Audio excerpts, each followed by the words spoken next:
Good afternoon. This is the beginning of the blogs that I promised.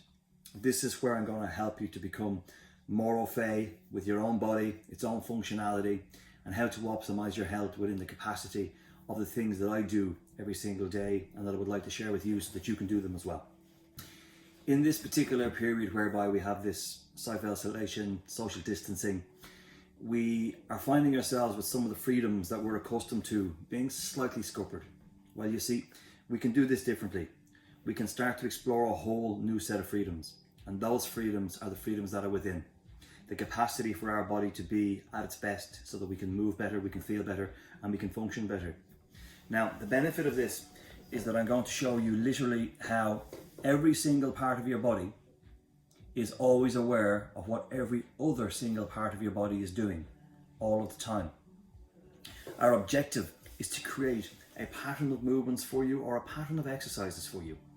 Now, I'll come back and talk about the word exercise a little bit later, but a pattern of behaviors that you can utilize on a daily basis to take a snapshot of where you are right now today and start to plot a progression for yourself so that you can use this time to really start to emulate something productive for yourself in how you feel and how you associate with your body. Now, the word exercise, we will use it in and out over the course of the day, but what I want to clarify at this stage is that I'm not here to teach an exerciser how to exercise. That is my history and how I started in this industry as a personal trainer back in the 90s. But there's plenty of people out there at a very high level who are sharing very good exercise modalities, from Pilates to Kalinetics to the principles of Tai Chi and yoga and plenty of other disciplines.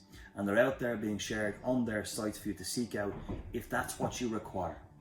There's also a series of things that you can find on YouTube, TED Talks, etc. that talk about the virtues and benefits of these things. What we're doing is specific to the things that I do every day and the things that I would like you to start considering doing every day. And that's about the internal journey of understanding how your body can be optimized and how it can function at the highest possible level. We're going to start off today by understanding and helping you to become friends with your own feet. And I'm going to give some clear instructions, and these particular disciplines are a beautiful addition to anybody's daily routine, whether they be an existing exerciser or whether they've never exercised in their entire life. The reality is that you should understand your body to your ability. Now, we also know that every single person is coming to this at a different level, that we have individuals, idiosyncratic or individual behaviors, competences, etc. There's no expectation that a person can do all of these things. However, if the level we're demonstrating at is above what you can start at, that's okay. Work towards it, and we'll give you hints as to how you can do that as we work through the sequences. If the level that we are operating at is beneath your perception of what your ability is, I propose maybe take some time. Come into the exercise that we're doing a little bit more mindfully, a little bit more, I suppose the best way to describe this is in a situation whereby you're contemplating the effects that this is having on your body. Because what this is not is a series of exercises that will be measured in reps and in sets and by the kilogram weight or by any other dimension that one will be accustomed to in a gym, whether that was frequency or the intensity or the time or the type of the exercise that's involved. This is an internal inward journey and is very useful to everybody who chooses to engage it. And we'll teach it in such a way that you can actually have a comparison. We'll teach you to do it on one side, let you compare that to what the other side is doing, and therefore giving you some real evidence of the difference that the process makes. And as a consequence of that, hopefully get you involved in the journey that we're going to take over the next couple of days and possibly weeks. For now, enjoy, and I will stitch this introduction into the exercise format and the modality format that I'm going to show you over the course of the day. Bye-bye.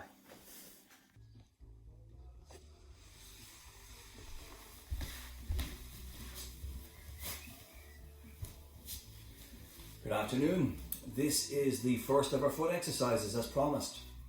We need a golf ball. So if you've got a golf ball around, please fetch one. If you haven't, try and find something similar that's spherical. Kid's ball, tennis ball's a little too big, but if you have anything similar, it will be idyllic. Now, I'm going to talk about this process to help you understand what it is we're going to do and why we're going to do it.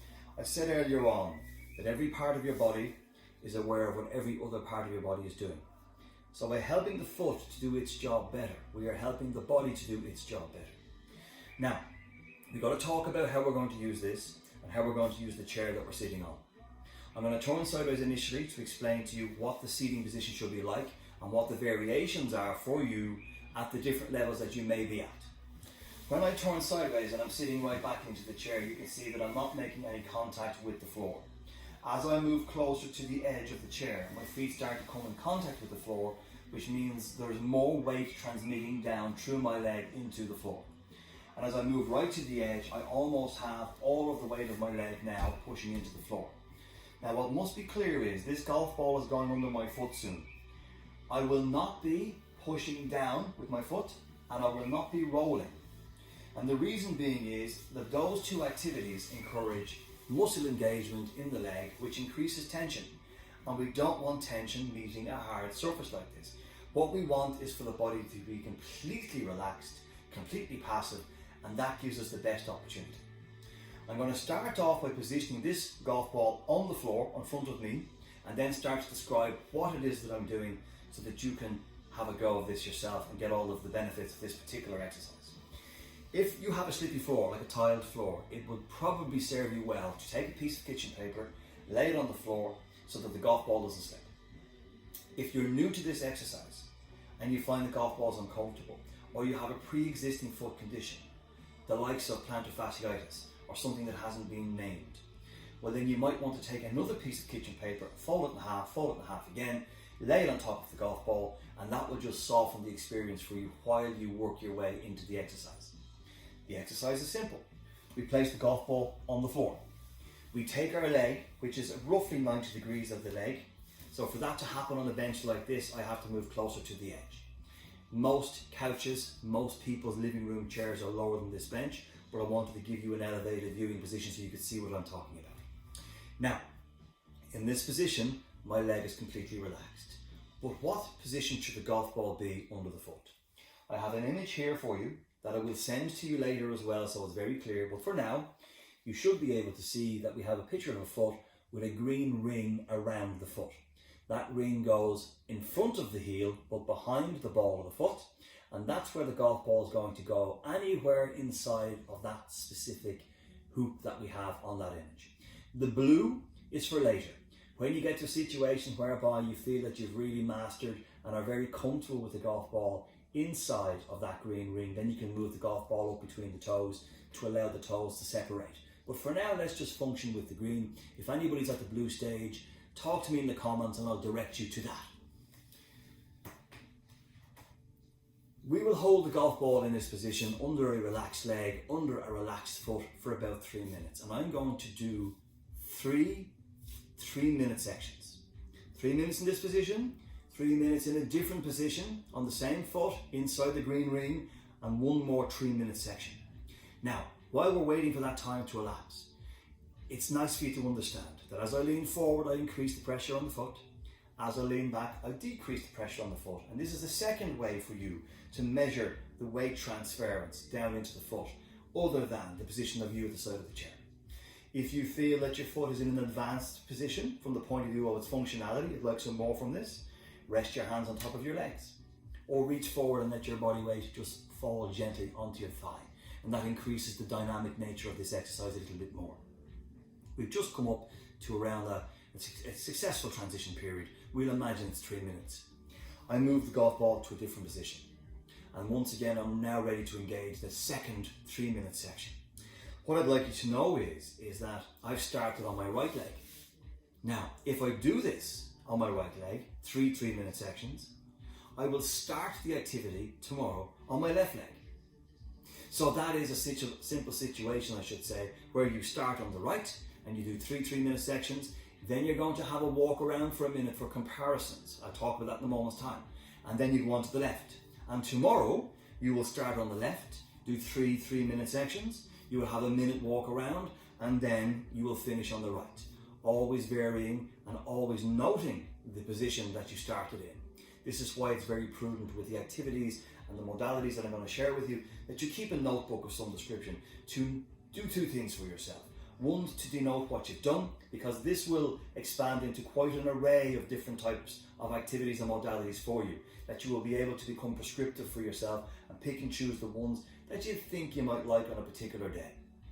That being said, you also get to progress and note your progressions, how it felt on that particular day and how it's feeling now, thus giving you validity and encouragement that you're doing something that's worthwhile for yourself, as well as how you feel the effect through your system. Now, when we've reached the second 3-minute period, we move the foot again to a different spot. And this is my third and final 3-minute section.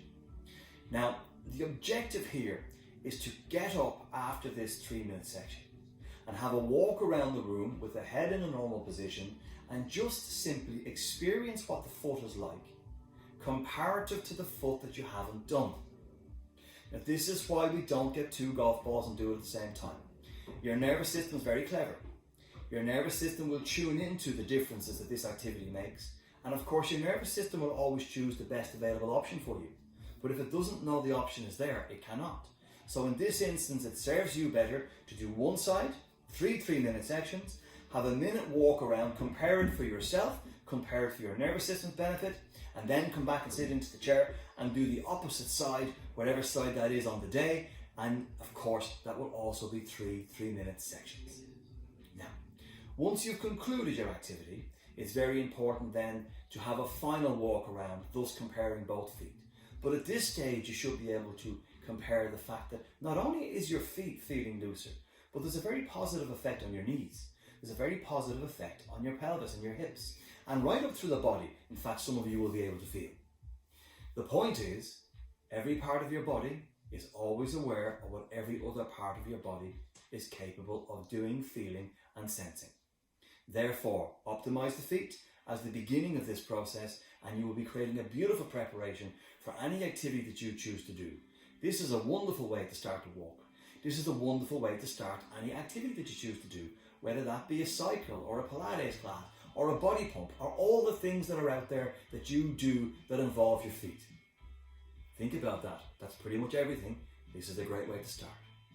So this is our foundation for the process that we are going to utilize going forward. Take some time, enjoy it. We have more to teach you about the feet, and of course we have more to teach you about the body. For now, enjoy this, and we shall talk to you in due course.